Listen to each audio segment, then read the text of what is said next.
Zeru jjo mulungi atulaba ku Capital Music tuli wano ne sister wa chosen Becky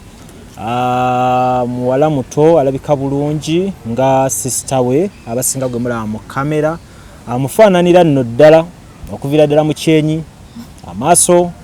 emimwa tugera kubanga tunyumyamuko naye briefly aberenga atatuwulya ku byembadde temumanyi abasinga kamulaba abawangala ne chosen Becky mumumanyi kale ndowooza okusookera sooka obuuze ku bannayuganda abakulabyeko for the first time. Mbalamusiza nnyo mwenna abandaba manya gange nze Kisachera Donna abasinga bamanyi nga Donna ye gwe Donna gwe boogerako otambula nnyo ne chosen kati ku management g'okolanga ani Donna uli wa Mungu awo bino nti ayagala lugoye weeruti uli wa Mungu awo okumukwatira obugatto olwala luno lutereze obusige makeup artist yagenze gwaliwo ng'obaawo saate ne wa bodyguard era oba obukozi siwe kiri Donna obulamu bugamba ki tebulina buzibu bulungi ddala nange ndi fine ndi single nange ndi single oh my katonda yeebale onsanze otya ondaba otya kulanga kuga oli kigwa kityawo oli single ndi single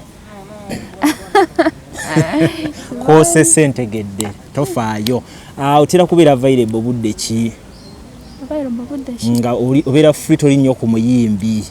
ng'omuntu asobola okutwalako out woba olina omuntu bannaye mbuulira ojja kunsula mu mbi abadde yagala kuntwalako out lisingo olisingo tulabe yetaaga obudde naddala nti abasajja b'e Kampala bazibuzibu obadde mu kibuga muno oba wakajja biseera bino mbaddemu banga ddene gwe ne chosen ani yasooka e Kampala nze namusooka gwe amusooka gwe naye ani mukulu nze mukulu ye awezezza emyaka 23 gwewezezza emeka nina 24 this year I'm going to make 25 kwegamba omusingako omwaka gumu awo taata yakola bulungi mpozzi muli abaana bameka tuli abaana same dad same mom same daddy ffe betwalaba 4 naye nga taata alinayo abaana abalala tulina abaana abaganda bafa mu maama omulala be Kampala wanabo be Masaka kwegamba taata yava Buviira Kayi mpozi Masaka ombera side kyawo ku welcome we yava n'agenda ku side ze Masaka waawo wennyini bali abalabe bali tuveeyeye Masaka so gwokola ogambye otamba ne chosen Becky olwaliro family eyina omuyimbi mulimu okukoba ani awo abala ku baana awo katutunuli abaana kyemutandisa okufuuka kati kuba mutandisa okukula sijja buli omu aba n'ebirooto bye buli omu aba n'ebirooto bye omwana akyayagala kati right now mpozi waliwo kuganja Ruth nkyeka naye ayagala kuyingira music ono gwe baŋŋambye si ye gwayagala okutandika ebyokuyimba no she's kuganja Ruth Kisachera Donna kuganja walina emyaka emeka she's the last born yasembayo obuto namwe nti mufaanagana fena tufaanagana waliwo abantu namwe batuuka ne bakibagamba ng'oli abadde alowooza ye goli onoono mufaanagana oli ayagala ebyokuyimba so okutwaliza mulina kati abayimbi babiri mu family gwe ki ekyagaana nze saagala lwaki nze si kyenjagala wekiba kize it's okay naye nze nga nze I just want to get a business as long as nfuna sente that's enough for me oba nyingi oba zisewa focus yange teri nnyo ku kuyimba gwe bibyo business oli business mind wakozeeko ebya business byonna ng'oggyeko tutambula ne Becky olinayo ebyafaayo mu by'okukola bino ekikuleetera okwagala business nanti mbadde nakava last year batuwanu nali nagendako e Saudi wagendako eri e Saudi kunoonya ku ssente z'Abawarabu wali wati eyo naleka sisi yakayingira music industry. Becky we yali ayingira wano ng'atandika kati we yafundizaawo byabangi I think oba bankuza nali ngenze nali mwendi naye nali mwendi we yali kuba we yali ng'avudde mu Nick nagendera. Okay ye yakuteekamu ssente yali afunyemu ssente yali afunye naye era nga si just tebiba byamaanyi nnyo ebyo eby'Saudi. Ssente ziba ntono oba 60,000 70 kakadde ng'ogenda okola wabisanga oti wafunayoko ku ssente? Nafunayoko ku ssente. Wazikolamu ki? Gwe atayina mwami nafunayo poloti Masaka Kampala Masaka poloti Masaka eri waka first bana yana mwagali waka self business eri Kampala na eri Masaka waka with my sister. Mutunda ngoye bichebi kati nze wembasiriyo yabiranga goli ku muyimbi. Abantu bagamba sente y'omuwalabu tefunika ebuwalabu wocha gwe wasanga yotya? Yes, of course challenges zibeeramu naye nze kyenyinza okugamba nti Mukama yakusaasira Mukama yansaasira saafunayo nnyo buzibu kyenyinza okugamba mu challenge obutonotono bwe bakuboggoledde tewabimanyiira bwana bukumanyidde bakuyise ku ssaawa 8 okola emirimu kyokka obadde weebase bo tobanyumiza naye oba weebase bakuyita kati bikunyigirizaamu at the first naye ogenda okimanyiira mpola obudde boogera kati oli buwalabu eno sister atandika okukuba zihiiti ate nga sisobola vaayo kozi yali contract ya myaka 2 jjukira naye nga she was like come back ng'oli eri mpozi wali mu kiyumba nga ku YouTube oteekako bankuza byabangi ng'owulira ogamba singa nasigalayo waka naye nga tokyasobola kuddayo kyokka ng'eri tokyafuna ku bya musale 9 mpozi bayo 9 ng'ekyalo kyakirabawo lwahiti so n'ogumiikiriza contract neggwako? Nagigumiikiriza neggwako. So mpozi Becky tayimbirangako Saudi ne Dubai tajjangayo mbalira kugoza nti ebiseera ebyo teyajjako eyo gye wali ye embeera awo kati nga oba yaliko Dubai yajja mu biseera yagendayoko yagendayo naye ng'ovuddeyo nga oli Saudi ekitegeeza contract y'emyaka 2 eno wagimalako? Nagimalako. Ate abazinga tebazimalako gwe ate eno olinayo ne sister yakubye hiiti kyekyakwetwa ogimalako ate kati oveeyo otya wagisayininga bateekawo ekibeera awo newoteekawo ekibeera nateekawo ekibeera ku myezi 6 na bosi wange n'agamba nedda oba oyagala okugenda sooka onsasule ssente ng'omuweeyo obukadde busa already ali mu banja emyezi 3 kati nga makwaje emyezi 3 gattako obukadde obulala 2 nangamba kozi nakuteekamu obukadde 5 okugenda kati sooka onzirize wakolerera bosi abangi wakolerera bosi nangamba kati sooka onzirize ssente zange oba oyagala okuddayo awo ne kikwata ng'olina kumalako naye nenjogera n'abakampuni ne bamugamba like ebyali bintawaanya bye nali njagala okwekyusiza nkomewo n'abikyusa I thank God yakyusa embeera yatereera kasita bamugambako kozi bamugamba 2 weeks bw'oba tokyusiza agenda kudda kati n'akyuka so n'okola contract neggwako bulungi gwako nga they respect me nga tutambulira ku orders zaffe twawandiika buli omu n'awandiika order nekitambula bulungi so oluvannyuma oguze poloti e Masaka essaawa yonna olinda gizimbamu malimanyi nti olina ate kufuna era akakontrakt akalala ozimba ekiyumba ekyakabi e Masaka awo naye nga si Saudi I think kati at least njagala ku nsi ennungiku ekyokudda ebweru tekirinaako buzibu naye nga si Saudi abali mu America kiri kitya lwaki omwana tebamu like UK, US. Ne omwaka oguwedde Becky yatwala maama ne taata lwe yagenda e Germany. Yatwala maama taata tannalinnya ku nnyonyi naye yamusuubiza ennyonyi ndowooza omwaka guno Katonda nga asobozesezza manya jjajjimuwa molo mujje nga taata avuddeko ndowooza twabasooka already ayo gwe wagirinya naye kati ŋŋamba eno eya star ebeera treatment ogimanye bayanja nange tomanya naye kati gwera okyagyetagala lwaki bayiba sisita bwabala tebagiyite si be bakusookayo nze saagala visitation njagala kukola kitegeera so ku kyonna kyolowooza olowoozayo embeera omuntu akeere ku makya akuterewo embeera ogenda okyape sente zekyeyo kitegeeza gwe ozikkiririzaamu ziwera ate ze Kampala kati naddala ku dduuka wooli ekyendo kyo kifutola nti eri nali nkifuna omwezi naye baaba oyinza n'okinoonyeza omwaka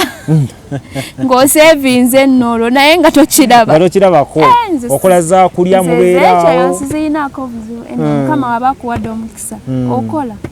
honestly okola twogere ku bulamu e Masaka awo kati golinnye ku nnyonyi ozeeko e Kampala Masaka yali atya mwenna abaana ne maama famire wenna okutwaliza ewamu anti Masaka teyali mwangu gye mwazaalibwa okusooka sizoyogera ku biseera by'obuto kati yandibanga kati nnungi naye mu biseera by'obuto we mwaliyo yali y'amaanyi olwo ewaka oba ku ssomero byonna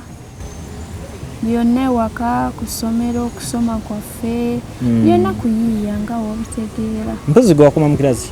nakola mu form 4 wakola nawe twakoma mu form 4 Becky yakoma 4 naawe 4 mukulu we kiteza yalabirako ggwe byali byakulabirako oba mbeera y'akasente sente cause she was a single mother so ye awo we yasobola okutukomya ffenna ye promisinga nti bonna ngenda bakomya mu form mpozi taata teyaliiwo wano nga musoma nga yagenda eri mu maka ge gali okay so ye maama yasuubiza nti mulina otutuukako mu senior 4 at least ffenna kati wabeera wasigaddeyo omu akyasoma ono omuto ono ate ayagala okuyingira music industry ate agenda kuyimba nga tannatuuka mu senior 4 no yatudde guli omwaka oguwedde kati ava ayingidde ebyokuyimba nammwe muzaala mulina osuubiza abammwe balina okukoma ate afe bajja kukoma gye baagala kye mulina okukolerera mukama w'amaanyi twogere ku omusajja manyi wabeerayo abasajja mu mitendera gya njawulo obeera muganda wa Becky abo abasajja nga 10 ne beeyongera kuba kwagala okuva obuvi e Masaka okuyingira ekibuga abasajja bafuuka ekizibu obajjukidde baliwa tewaliwo mu basajja awo naye nga waliyo goolaba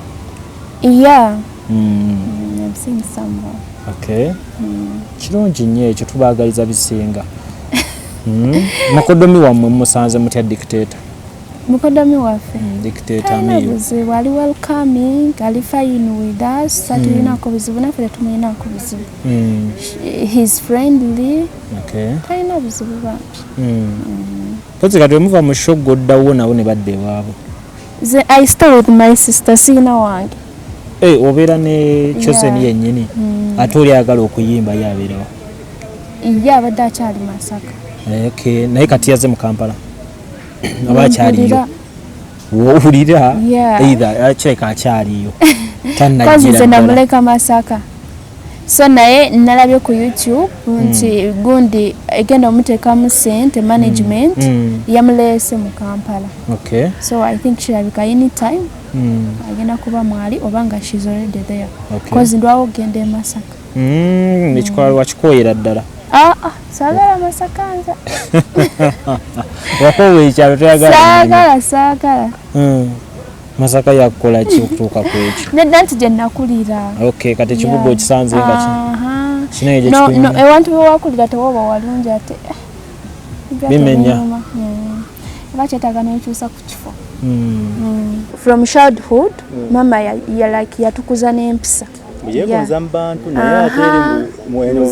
eri no just nti buli muntu abaako ne weakness no man is perfect omuntu abaako ne weakness ze naye nga bwato bwali mpisa yazikuuma buli wamu aba n'empisa abeera n'empisa sooka tuleko olunaku Chosen yaleeta TV ewaka sente z'omusala ogwasa honestly saaliyo nze nali ngawe nkugambye nze wedde nali mu kibuga nga bamama nabalekayo nga nafuna omulimu so I was not there. Bakunyumizaako? Yeah, babinyumiza. Bagenda otuuka ewaka? In fact oba sente yazisindikira nze ezagigula I think yanneebuuzaako I remember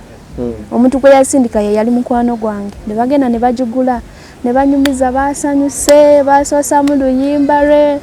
nange ebisinga nange nabira ku YouTube story eyo naye wali tewali yali agimpadde nange nagiraba ku YouTube nga baginyumya cause already nali kinyegenyege oddeyo mangu ewakola be TV sister gyaguze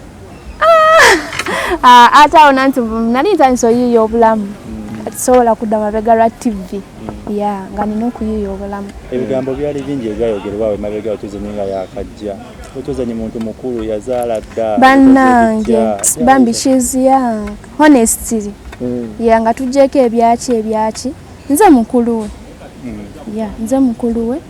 mwana muto nnyo just nti Mukama yamuwa mukisa n'ayanguwa okolaki okuvaayo mu industry n'azaala namangu n'azaala namangu abantu bagamba mwakweka omwana ate nga okumukweka mwana ki firstborn tomumanyi mwakamuleka kati mawulire firstborn buli omu amumanyi mpozi singa ogambye secondborn naye firstborn everyone knows him firstborn tewali yamukweka bigambo kibenzo gamba sister wo onaku olwaleero nga serebu muzadde nabimugambye dda mukamera nziremu mbimugambye mwagala nnyo sister wange mwebaza okutufaako bambi she's a caring sister she's a loving sister so a lot mwebaza obutatusuulirira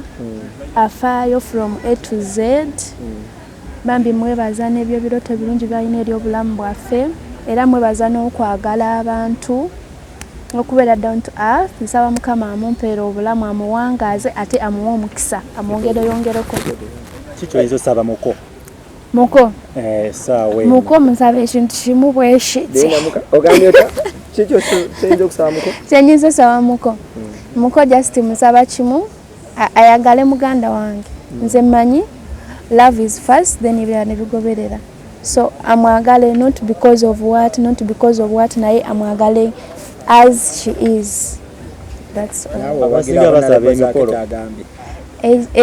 zaake honorable zaake kyagambye of course nkiwagira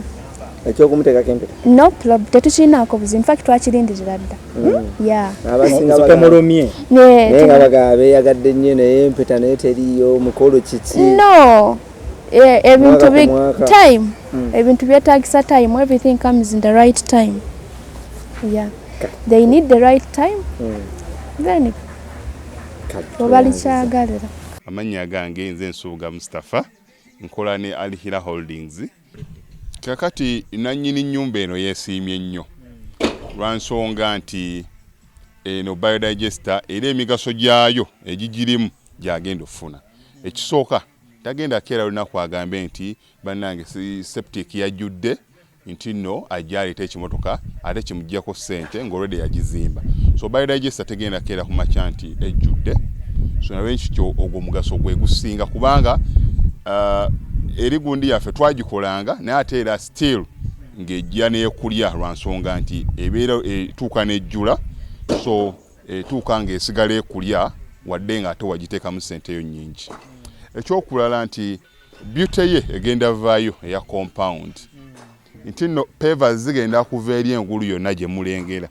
paka eno amazzi era gagenda draininga gano ag'enkuba nga gagenda mu kaala akali ebbala awo nti nno beauty y'olujja egenda vaayo bulungi nnyo. Newe manjagala simbawo muddo kisoboka. Newe bwe yagala simbawo muddo ogwo kubanga kati singa owa kamera waffe akulaga nti nno system ogira nti eri wansi fuuti bbiri kweno level kutuyimiridde wansi fuuti nga bbiri so omuddo kakube gulina emirandira gitya guba gujja mmera yes bannange tetukolera bagagga bokka ate era tetukolera tetusijja bayita baavu omuntu wa wansi omufuna mpola ffenna gye tuggwa nange ndi mufuna mpola so sikolera bantu sina kika kye ngamba mbu nno nkolera baneeno wabula buli omu era buli omu nga bwozze bwe tukola ki bwe tukwata. Kati Alihira Holdings Uganda Limited tusangibwa Kamoocha, Prince Charles Drive, Plot 45. Kamoocha we wali offices zaffe. Tuyina namba z'amasimu esooka ya Airtel 07017669992 neya MTN 0789224230. Abasinga batumanyira mu biodigester kuba bwe tuvudde nnyo mu kamera, naye nga baklanti baffe abapya n'abakadde bagenze bakitegeera nti no ne general construction yenna mwetuli.